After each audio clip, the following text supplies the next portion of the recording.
21 जो आपका part 3 fundamental right है आपका, यानी जो भी भारतीय नागरिक है, सिटीजन ऑफ इंडिया है, हर उसको ये अधिकार मिला है आर्टिकल 21। आर्टिकल 21 है राइट टू लाइफ। अब राइट टू लाइफ का मतलब जीने का अधिकार। तो जो जीने का अधिकार है उसको सुप्रीम कोर्ट ने डेफिनेशन के साथ में इतना उसका वाइड डेफिनेशन किया गया है कि बहुत ज्यादा वो वाइड है ना। तो उसको समझने की कोशिश करिए कि हम कहाँ पे स्टैंड करते हैं और आर्टिकल 21 जो है किन किन चीज़ों को प्रोटेक्ट करता है और हमें कितनी सुरक्षा प्रदान करता है, या हमारे अधिकार कितने हैं, जीवन जीने का जो अधिकार है उसमें क्या क्या शामिल है। तो सबसे पहले बात करें आर्टिकल 21 में, तो मैं बात करूं सबसे पहले तो जीवन जीने का अधिकार है। एक छोटा सा एग्जांपल मैं आपको देता हूँ। एक सुप्रीम कोर्ट का एक बड़ा फेमस केस है, सभी ने सुना होगा, डाकू खड़क सिंह का नाम सभी ने सुना है। तो एक खड़क सिंह एक डाकू होते थे जो यूपी में से बिलोंग करते थे।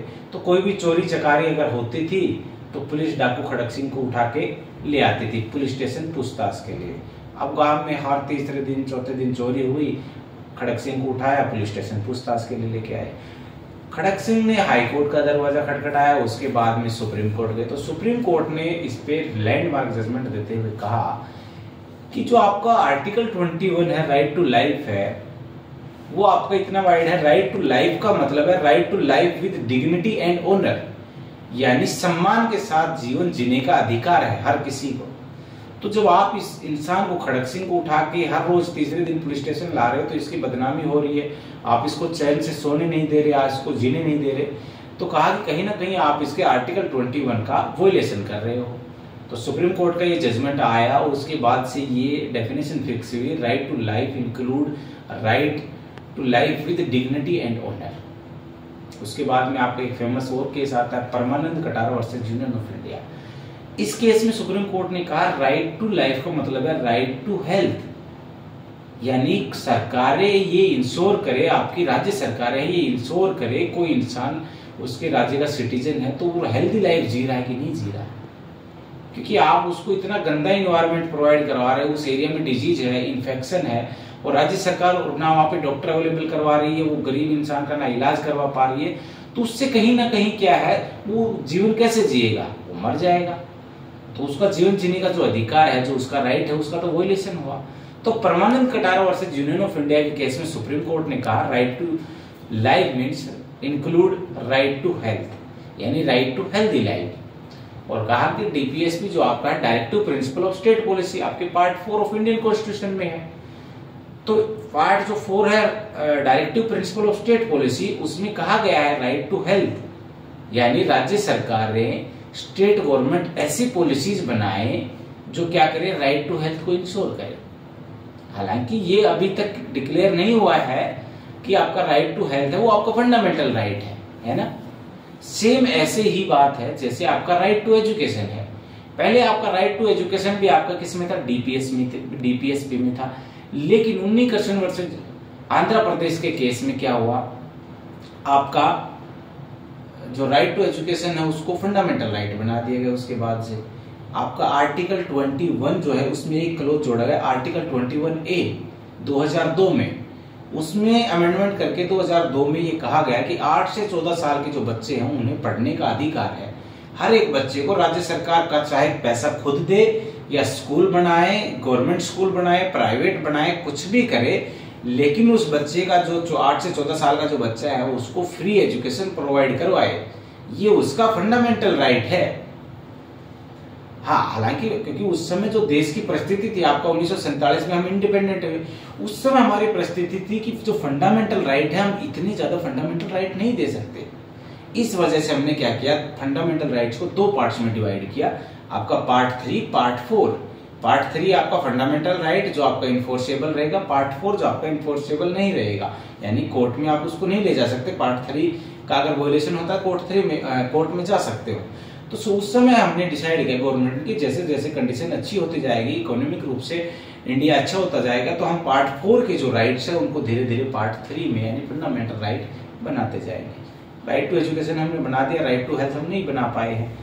अब बात कर रहे हैं हम आर्टिकल 21 की। तो आर्टिकल 21 में राइट टू एजुकेशन हो गया, राइट टू हेल्दी हो गया, राइट टू हेल्दी इन्वायरमेंट हो गया, और राइट टू इन्वायरमेंट प्रोटेक्शन भी है उसमें कि आप जो क्लीन जो एयर क्वालिटी है उसको राज्य सरकारें करें कुछ भी ऐसा कि अच्छा उसकी क्वालिटी को सुधारने की कोशिश करें, पोल्यूशन कम करें, एयर क्वालिटी ताकि अच्छी रहे, क्योंकि एयर क्वालिटी अच्छी रहेगी तो ही बीमारियां कम होगी और तो ही तो इंसान अपनी हेल्दी लाइफ या राइट टू लाइफ जो है उसको एंजॉय कर पाएगा, नहीं तो उसका फंडामेंटल राइट को कहाँ एंजॉय कर पा रहा है। तो कहीं ना कहीं सुप्रीम कोर्ट ने लैंडमार्क जजमेंट देते हुए भी कहा कि हेल्दी इन्वायरमेंट भी आपका राइट टू लाइफ में इंक्लूड है।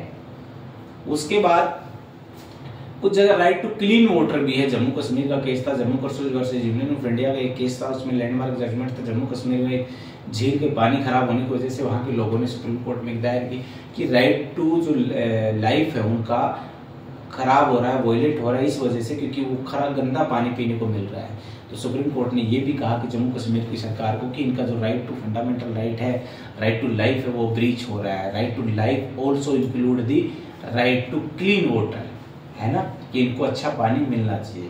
उसके तहत कुछ राज्य सरकारें आपका आरओ वगैरह, वाटर कूलर वगैरह गाँव में, सिटीज में ये सुविधाएं प्रदान भी कर रही है इसको इंश्योर करने के लिए। उसके बाद में राइट टू स्पीडी ट्रायल है एक आपका, है ना, हुसैन आरा खातून जैसे यूनियन ऑफ इंडिया केस है, बिहार से थे, तो ये भी है कि कहीं ना कहीं न्याय मिलने में देरी नहीं होनी चाहिए। तो right to life also include the right to speedy trial, यानी स्पीडी ट्रायल होनी चाहिए और जल्दी न्याय मिलना चाहिए। अगर न्याय जो आपका है जस्टिस डिले मतलब डिनाइड, यानी जस्टिस डिले मतलब जस्टिस डिनाइड, यानी न्याय में देरी होने का मतलब है न्याय आपको नहीं मिल रहा है। तो राइट टू स्पीडी ट्रायल भी इसमें इंक्लूड किया गया। तो राइट टू आपको जो फंडामेंटल है, राइट टू लाइफ है, वो आपका इतना इंक्लूड बड़ा है, इतना वाइड है, आप उसमें कुछ भी इंक्लूड कर रहे हैं और सुप्रीम कोर्ट उसको इतना धीरे धीरे वाइड कर रहा है। आने वाले समय में बात करें तो राइट टू वाईफाई भी है, वो भी आपका कहीं ना कहीं फंडामेंटल राइट या राइट टू लाइफ में ऑल्सो इंक्लूड होगा। उसके अलावा कुछ और भी है, हेल्दी इन्वायरमेंट आपका हेल्दी फूड के लिए भी है कि सभी को खाना प्रोवाइड किया जाए।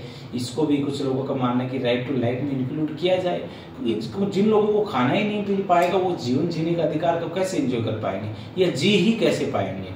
तो कहीं ना कहीं राइट टू फूड है, डीपीएसपी में है भी कि एक अच्छा न्यूट्रिशन बच्चों को, माताओं को अच्छा न्यूट्रिशन बुजुर्गों को मिलना चाहिए, तो उसको भी धीरे धीरे फंडामेंटल राइट में लेके आना चाहिए।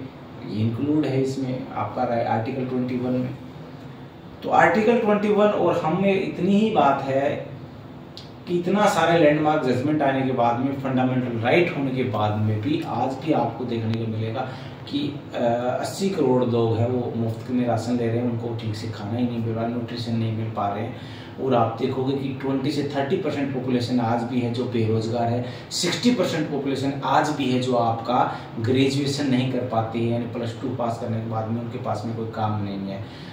राइट टू इसमें ओल्गा टेलिस वर्सेस मुंबई के केस में इसमें राइट टू रोजगार की भी बात की गई थी कि फुटपाथ पे जो रेडी वगैरह लगाते, तो मैं रोजगार की बात करूँ तो इतने बड़े देश में इतने ज़्यादा बेरोजगार है कि कहीं ना कहीं आपका राइट टू लाइफ उससे भी कंप्लीट नहीं हो पा रहा। और आप कुछ झुग्गी झोपड़ी, कुछ बस्ती या कुछ एरिया में जाओगे तो आप पोल्यूशन इतना, ना उनके पास में पीने के लिए पानी है, ना अच्छा उनके लिए घर है, ना एयर क्वालिटी है, ना उनके लिए पास में फूड है।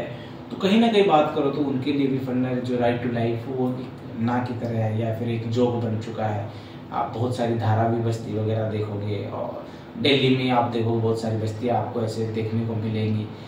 तो ये है, तो कहीं ना कहीं ये भी है कि एजुकेटेड है यूथ, लेकिन उसके बावजूद भी जो हमारे जो राइट है, जो फंडामेंटल राइट है, वो ठीक से इम्प्लीमेंट नहीं हो पा रहे हैं। इसके पीछे एक बड़ा रीजन मैं यही कहना चाहूँगा कि ज़्यादा से ज़्यादा यूथ एजुकेटेड हो और जो आपके फंडामेंटल राइट्स आपका इंडियन कॉन्स्टिट्यूशन है उसको बेसिक जो एजुकेशन है आपका 9th 10th 8th 9th 10th 11th 12th इसमें उसको पढ़ाना चाहिए, इसमें उसके बारे में बताना चाहिए ताकि जो बच्चे हैं, जो बड़े बुजुर्ग हैं, वो सभी के सभी इसमें क्या है अवेयर हो सके अपने राइट्स के लिए।